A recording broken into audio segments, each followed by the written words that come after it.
Doon pa rin ba sa dati? Oo. Pa rin?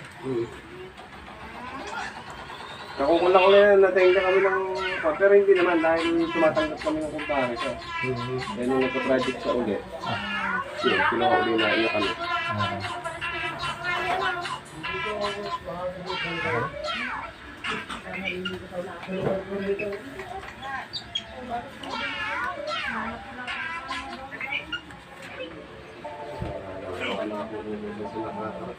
Ha?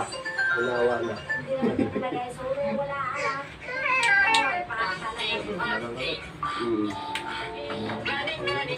Noon pa nga, ginagawa mo na ba nun yan? Oo. 2019 eh.